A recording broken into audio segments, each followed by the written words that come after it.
ഇന്ന് നമ്മളിവിടെ പഴഞ്ചക്ക കൊണ്ടുള്ള ഒരു ഹലുവയാണ് ഉണ്ടാക്കുന്നത്. നല്ല സോഫ്റ്റ് ഹലുവ നമുക്ക് കിട്ടും. അതിനുവേണ്ടി ഞാൻ കുറച്ച് പഴഞ്ചക്ക എടുത്തിട്ടുണ്ട്. ഇത് അരിപ്പയിൽ കൂടി വേണം നമ്മൾ ഇതിൻ്റെ പൾപ്പ് എടുക്കാൻ വേണ്ടി. മിക്സിയിൽ അരച്ചല്ല ഇത് എടുക്കേണ്ടത്. പിന്നെ വേണ്ടത് 1 കപ്പ് ഗോതമ്പ് പൊടിയാണ്. ഈ ഗോതമ്പ് പൊടി നമ്മൾ ചപ്പാത്തിക്ക് കുഴക്കുന്ന പോലെ കുഴച്ച് അതിലേക്ക് അതിൻ്റെ ഇരട്ടി വെള്ളം ചേർത്ത് നമ്മളിത് 2 മണിക്കൂർ മാറ്റി വെക്കാം.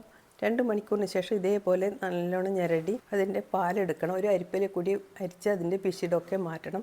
ഇതിൻ്റെ ഫുൾ വീഡിയോ ഞാൻ എൻ്റെ ചാനലിൽ ഇന്ന് അപ്ലോഡ് ചെയ്തിട്ടുണ്ട്. അതിൻ്റെ ലിങ്ക് ഞാൻ ഡിസ്ക്രിപ്ഷൻ ബോക്സിൽ കൊടുക്കാം. ഇനിയിപ്പോൾ ഇത് ആ പാലും നമ്മുടെ ചക്കയുടെ പൾപ്പും കൂടി അടുപ്പിൽ വെച്ച് ഒന്ന് ഇളക്കി കുറുക്കിയെടുക്കണം. അതിലേക്ക് 1 കപ്പ് പഞ്ചസാരയും 3-4 ഡ്രോപ്പ് യെല്ലോ കളർ ചേർത്ത് കൊടുത്തിട്ടുണ്ട്. പിന്നെ അതിനിടയിൽ കൂടി നമുക്ക് നെയ്യ് ചേർത്ത് കൊടുക്കണം. 3 ടേബിൾ സ്പൂൺ നെയ്യാണ് ഞാൻ ടോട്ടൽ ചേർത്ത് കൊടുത്തിട്ടുള്ളത്. നമ്മുടെ ഹൽവ റെഡി ആയിട്ടുണ്ട്. ഇതിൻ്റെ ഫുൾ വീഡിയോ കാണാൻ താല്പര്യമുള്ളവർ ചാനൽ കയറി കാണണേ. Thank you for watching.